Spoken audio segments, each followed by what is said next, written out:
Hello, everyone, and welcome. Today's topic is 10 managerial roles to motivate professionals during client and project assignments. First of all, I'd like to um, talk about the agenda for today.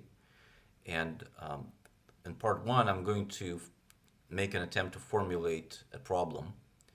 Then I'm going to talk about motivation theory. We are going to review some of the models that are quite popular. Next, I'm going to introduce a novel integrative 3D model. We are going to talk about an inventory of value elements, factors that folks find motivating. I'm also going to talk about demotivating factors and an environment which is conducive of self-motivation. In part three, I'm going to talk about managerial roles, which you can apply as a supervisor or a leader. And then we're going to map those roles onto needs and motivations. I'm also going to introduce a novel thing which is called goal facilitators. And then I am going to provide you with some ideas on the assessment tools that should be helpful in your work. Next, I am going to give you a couple of examples, and also in the last part, the conclusions part, I will make an attempt to convince you that this is quite an important topic. And then later we are going to have Q&A. So first things first, let's try to identify the problem here. Now, we know that professional motivation impacts business. We just aren't sure to what extent. We also know that motivating professionals is a tough business, and it's also costly. However, it can also be a financial boom for the firm. As I will demonstrate at the end of this presentation, motivation impacts financial performance of the firm. What's peculiar about motivation is that what motivates one person is not necessarily going to be motivating for his or her peers. And also, what used to be motivating some time ago might be totally unmotivating or demotivating now. So the proponents of carrots and sticks, they have a solution: rewards and punishments. So if the former doesn't work, employ the latter. And if that doesn't work, well, let's just replace the person and rinse and repeat. Now, with regard to sticks, imagine yourself at a gala event, and suppose the wine was so good that you had one too many. Now, you're not there by yourself, and let's say your significant other says, if you're going to have more wine, I'm leaving. So this is an example of a stick because it attempts to change your behavior. Now, the same message can be delivered quite differently. For instance, honey, you seem a little tipsy, I'm worried. Are you sure this is a good idea to have more wine?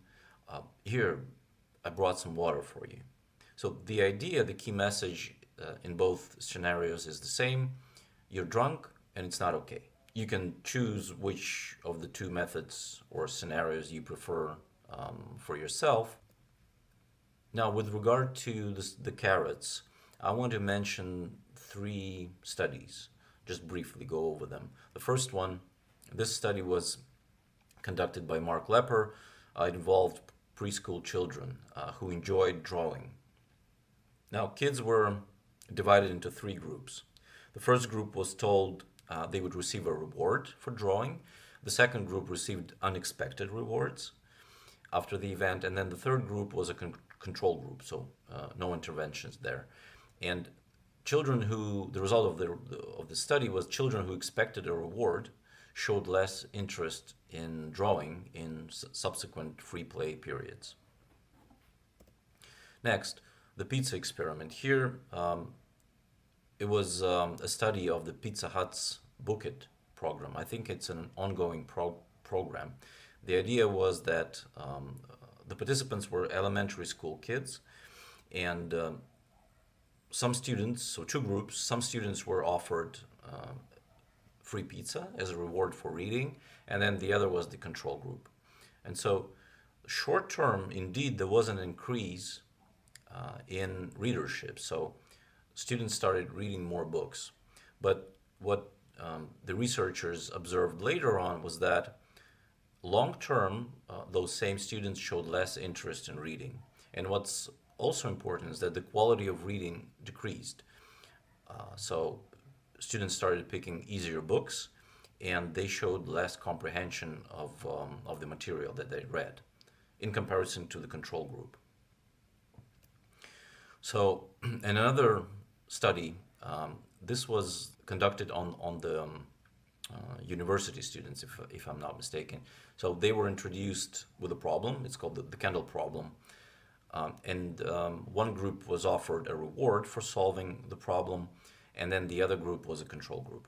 So the idea was you have these props, you have matches, you have a box of thumbtacks and a candle, and the students were required to attach the candle to the wall in a manner that when it's lit, the wax isn't dripping on the table below.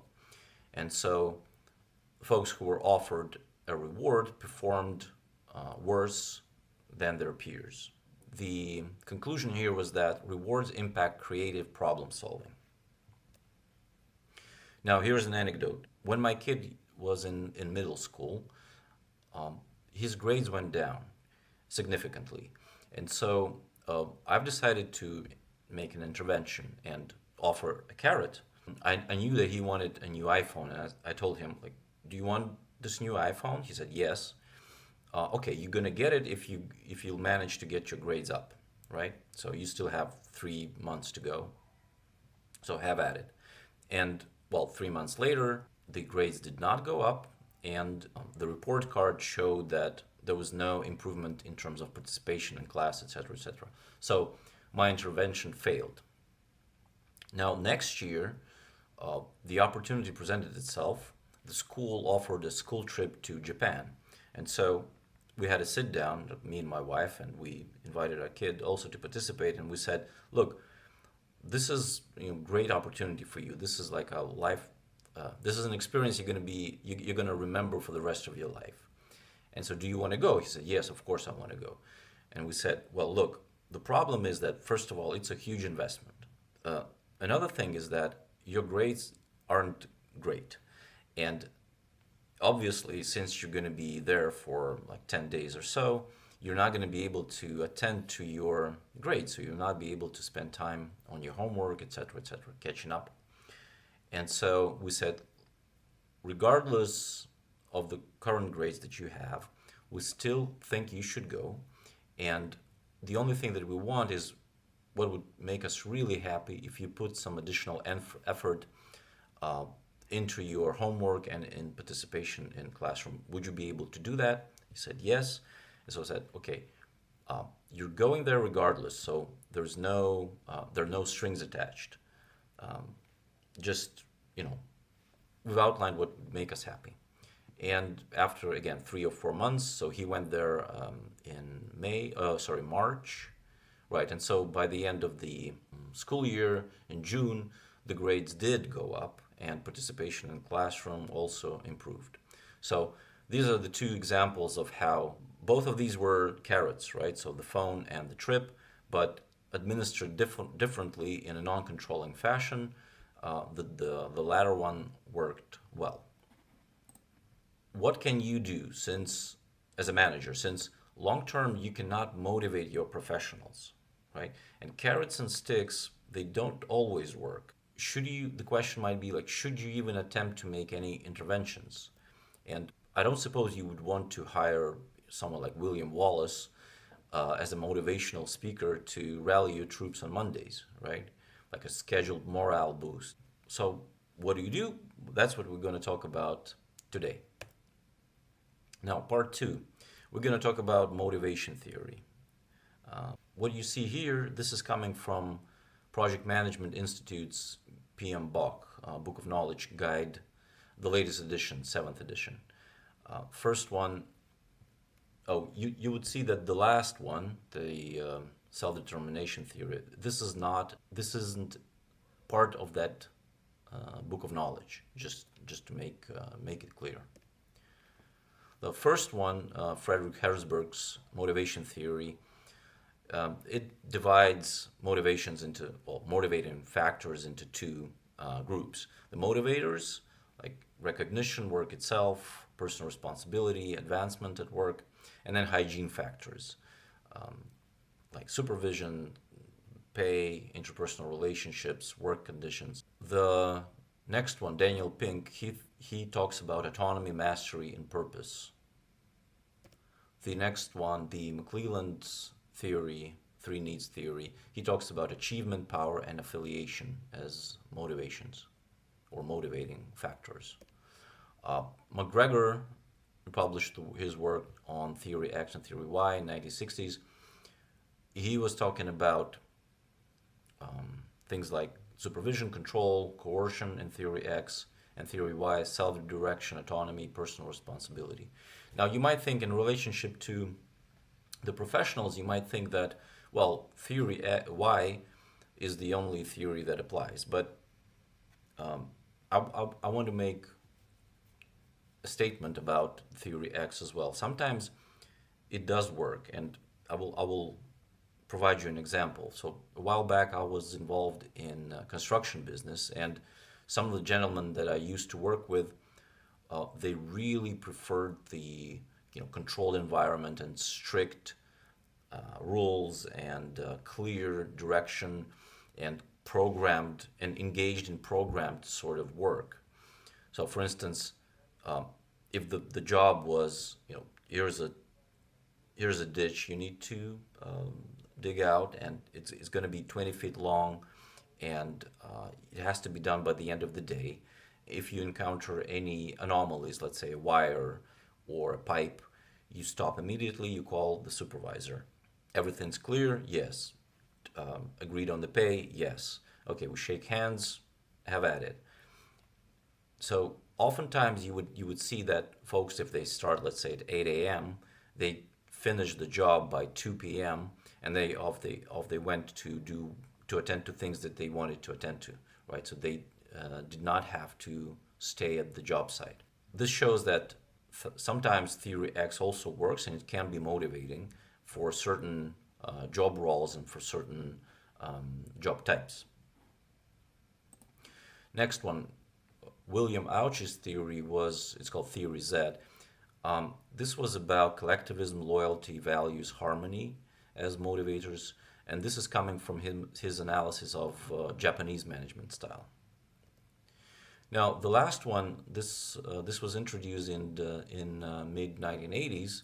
It's Ryan and Desi's self-determination theory, and I think this one is the most robust of all.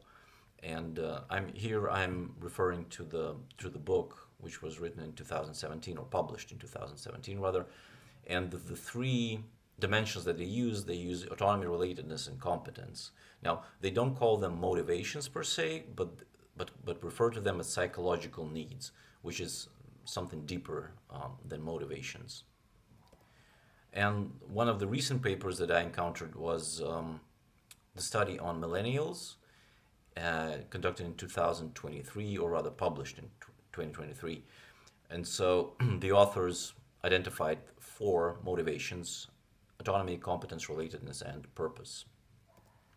So if you bring all of this into one neat table, you will obviously see some patterns here. So row 1, autonomy, power, control, autonomy.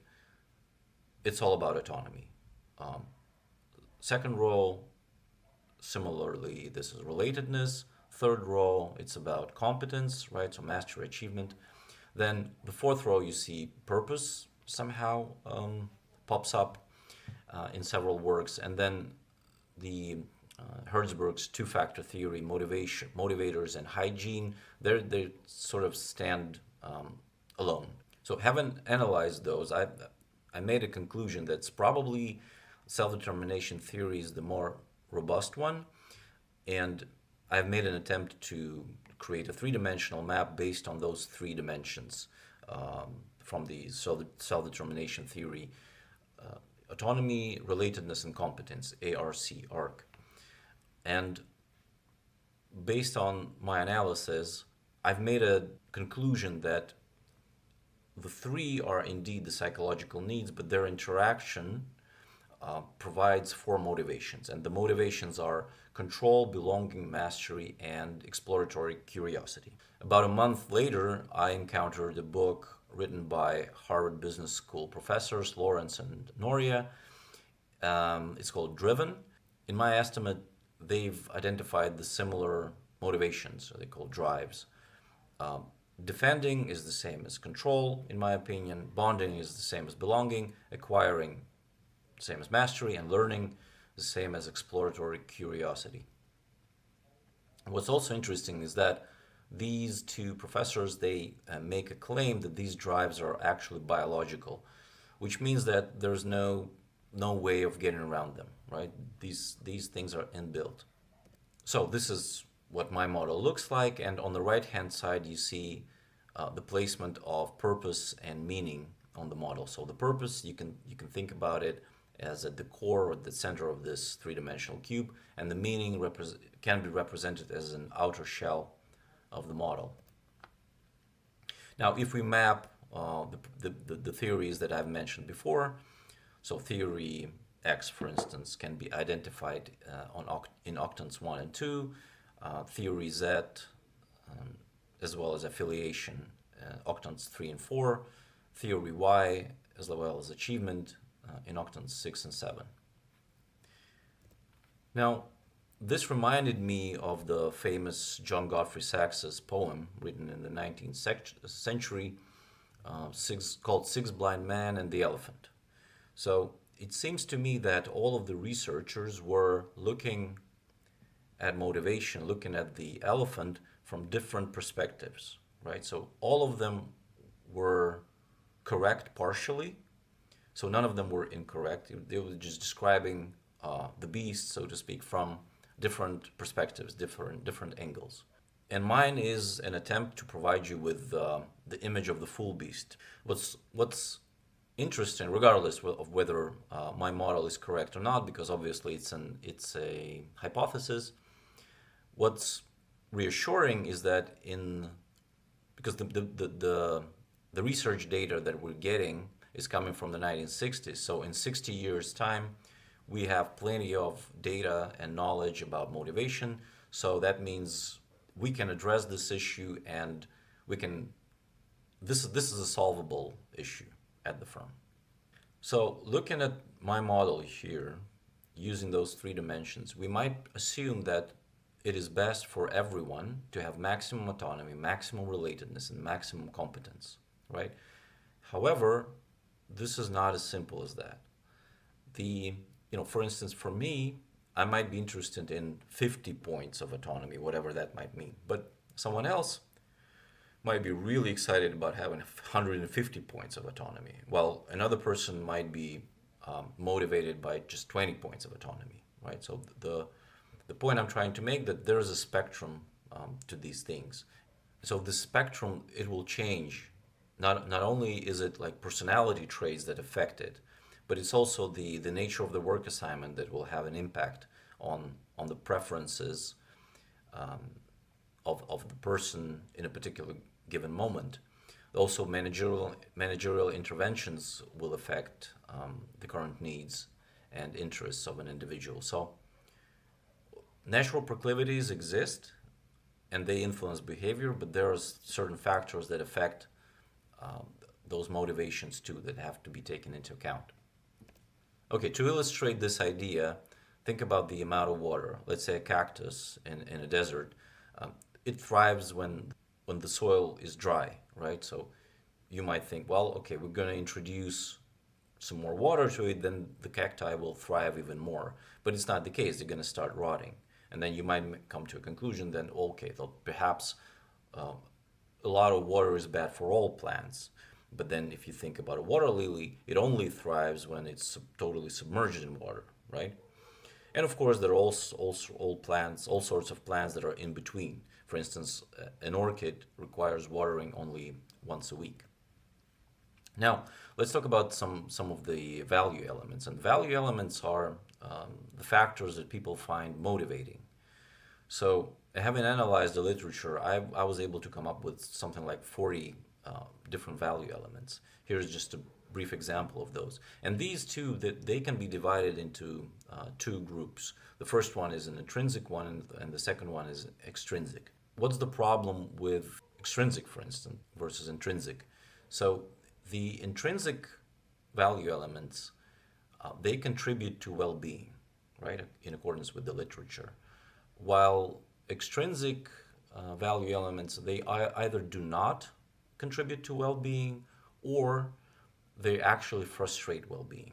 However, not all extrinsic goals or extrinsic factors are bad per se, if they're administered properly, right? And the way to do it properly is to do it in a non-controlling fashion. So to illustrate the difference, here you have um, two soccer players engaged in the same activity at the same time, but if one person, let's say on the left-hand side, is uh, is involved in the activity because of the thinking about the trophy, about winning, about getting onto the leader board, then this is an extrinsic motivator. And the second person, if the person is involved in the activity because it's fun, because it's intrinsically rewarding, then this is called the intrinsic motivation. Here we cannot predict who is going to win, right? We cannot make a statement that extrinsic motivation leads to winning, for instance, over folks who are intrinsically motivated. We cannot make that statement. But what we can predict is actually we can predict who will cope with challenges and struggles and hiccups better, who is basically more resilient. And that is the person on the right-hand side who is intrinsically motivated. Now, another thing I want to mention is table stakes. So this is Hertzberg's hygiene factors that we've talked about. So the table stakes are, first of all, you need to provide some autonomy to your subordinates. You need to provide some relatedness. You need to provide some competence. You want to make sure that the pay is fair. There is trust and respect. The environment is safe. There's timely feedback. There's access to allies and friends, clear direction, things like that. Also, you want to make sure that there's some meaning to work, right? So, imagine yourself writing a monthly 20-page report that you know for certain that no one ever reads. There's no meaning to this work. This is demotivating. So you want to avoid that. Next thing, fundamentally, you want to create an environment that is conducive of self-motivation, right? That's your primary goal as a supervisor, as a manager. Now, it's going to be different for each individual. In order to attain this environment, you need to ensure the table stakes, support attainment primarily of intrinsic value elements. For each professional individually, you need to identify those, the maximum autonomy, maximum relatedness, maximum competence, right? That spectrum that we talked about, the amount of water. Also, you need to look at policies and incentives. They should be supportive and should not contradict the activities and the environment that you're creating. Also, what you can help your subordinates attain is you can help them develop a vision for the future, especially if it's in alignment with where the firm is going. So if they have their career ideals, their career aspirations, if it's aligned with where the firm is going, then it's going to be helpful to that self-motivation that we talked about. Now, who's the best candidate to create the garden? Obviously, the gardener. And yours is the role of the gardener as the manager, as the supervisor. So one thing, you need to create the garden, right? But then you will also have to tend to the garden. And in order to do that, you need to focus on managerial activities, which brings us to part 3, managerial roles. So these 10 managerial roles were identified by Henry Mintzberg. And these were statistically derived from his studies and research that he conducted. He divided those 10 managerial roles into three groups: interpersonal, informational, and decisional. So I'm just going to briefly describe one in each of those groups. So liaison, for instance, uh, in this role, the manager builds networks of contacts outside the unit. As a monitor, the manager acts as a nerve center, scans environment, gathers information, hearsay, gossip, all sort of speculations, attempts to create a highly ordered and structured system, maintains stability. As a disturbance handler, manager responds to high pressure disturbances, changes in the environment, handles unexpected events, resolves all sorts of conflicts. Now, what I was interested in is that those three dimensions, those three groups, they map onto the three dimensions that I referred to previously in the self-determination theory. So interpersonal roles, they map onto relatedness. The informational roles, they seem to be very cohesive with competence and knowledge. And then the decisional roles map very well onto making choices and obviously autonomy. I made an attempt to map those roles, those 10 managerial roles, onto my model, and lo and behold, I have come up with a hypothesis, obviously, that this is how they're mapped. So the positioning of those roles in those octants is not accidental, right? So it's not arbitrary.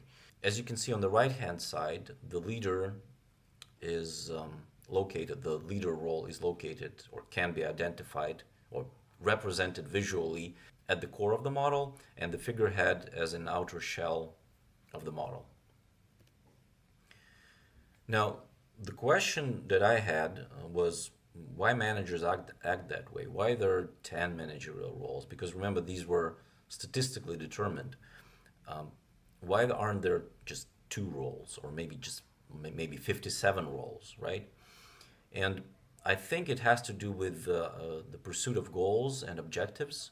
And it seems to me that managers, naturally change their behavior based on the current situation, the current environment, and when they feel like they need to change their approach, they do that, right? Based on the desirable future state that they want to attain. And so what's interesting about pursuing those meaningful goals or attempting to get to that better future state, that psychology literature suggests that it is the pursuit of those goals that is actually rewarding, and we experience positive emotions while we're in pursuit of those goals. And so to some degree, the pursuit of the goal is even more valuable to us than the goal itself. So the pursuit provides meaning while we're in pursuit. Hope that makes sense. Now, the interesting thing is that professionals do not set goals for themselves in relationship to the job, all right? So it's the manager, it's the supervisor that sets the goals for them. And so, in my opinion, it is the manager's responsibility, because of that, to facilitate the pursuit of those goals. Now, I've formulated a hypothesis, another one, that there are 4 goal facilitators that every one of us, so professionals, the managers themselves, need to secure in order to experience those positive emotions and in order to get to that desired future state, right? Whatever that state is in relationship to the current project or client assignment. And so the first one is markers of progress, the second, allies and friends, then tools and skills, and agents of change. So to give you an example, the markers of progress could be like a dashboard, metrics, Gantt charts, timely feedback, that sort of stuff. Allies and friends, these could be like protection, assistance, promotion, support, rumors, insight, things like that. Then tools and skills, obviously it can be some training, coaching, new hardware, new software. And then agents of change is like competence advice, change of direction, maybe drop in old ways, exposure to novel new opportunities. Those are the examples here that I'm talking about. And I want to stress that it is the manager's responsibility to provide those goal facilitators to subordinates, right? Because the manager is responsible for setting those initial goals. So if we map all of these models together like this, and we are allowed to do that because we're using the same dimensions, the same 3 dimensions, right? So autonomy, relatedness, and competence. We arrive at something like this. So this is an integrative model. All right, so what? This is a neat representation, a theory, obviously. But on the one hand, you're saying that you cannot motivate professionals, right? Carrots and sticks don't work really well. But on the other hand, you're talking about those managerial roles. Like how do these two things reconcile? And does it really matter what the manager does? Perhaps we should just leave everything and make no interventions at all. So I suppose that indeed the manager cannot motivate professionals. You should keep that in mind. However, the managerial roles that the manager is involved in or is supposed to be involved in, they aren't motivating.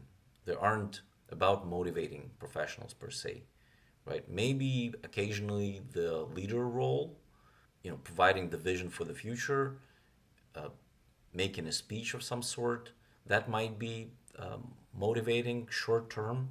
But other than that, the roles aren't about motivation. So those roles are about helping folks attain a goal. So the pursuit of the goal, that's part of it. But then it's also about making sure that self-motivation is not frustrated. The managerial roles are about creating the environment, facilitating pursuit of goals, and acting in a manner that doesn't frustrate motivation. And here I want to provide you examples of those managerial roles based on the Lord of the Rings. In particular, Gandalf, he is a great example of the manager in this book and in the movie, of course. So, for example, as a leader, your subordinates want you as a leader to provide them a clear direction and a goal, set the boundaries, explain the purpose, put the right people on the right seats on the right bus. As for markers of progress, your subordinates want 2 roles from their manager, right? So once the journey begins, once you embark on that preferable future state, you want the manager to answer the questions, to show you the progress, to provide you structure, to maintain order and stability, to make sense. So here, for instance, Gandalf is discovering details about the Ring of Power in this example. Next, as a disturbance handler, you want the manager to remove roadblocks, to resolve conflicts that hinder progress. Here, for example, Gandalf is fighting Balrog, right? A major roadblock. Next, as allies and friends, you want 2 activities from the manager, spokesman and disseminator. As a spokesman, you want the manager to act as my ally, speak on my behalf, voice my concerns. Here, Gandalf, for instance, is speaking on behalf of Aragorn as an heir to Gondor's throne. As a disseminator, you want the manager to act as my friend, to provide more information, to keep me in the loop. With regard to tools and skills, you want the manager to act as a negotiator and resource allocator. As a negotiator, you want the manager to involve the group in negotiations of better terms, to exchange, to trade with other groups, to bargain for your group, or your division, or your practice, to create win-win scenarios. Right here, for instance, Gandalf outlines the terms to the servant of Sauron. As a resource allocator, you want scheduling, budgeting, job assignment, allocation of resources. Here, Gandalf gives Frodo the Ring of Power, right? The key resource in the book. As agent of change, you want 2 roles, entrepreneur and liaison. As an entrepreneur, You need someone to seek out opportunities, initiate change, identify new ideas, solve non-urgent problems. Here, Gandalf actually explains his hunch, like entrepreneurial hunch, about choosing hobbits for the job of destroying the ring. And as a liaison, you want the manager to get involved in networking, building relationships externally and with peers, also attend professional associations. Here, Gandalf consults a member of his own professional association.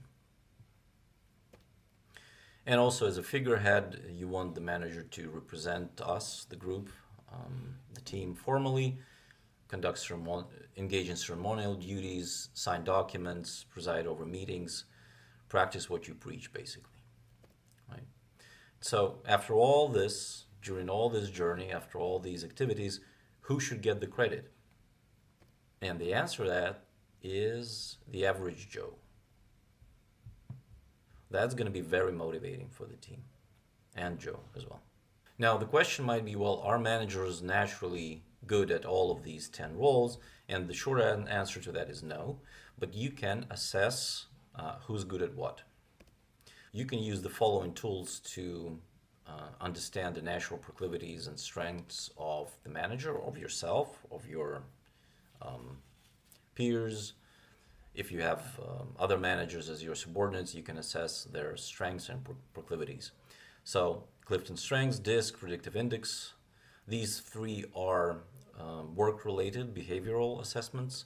And then the other three, Understand Myself, Big Five, MBTI, those tools would be like personality type assessments.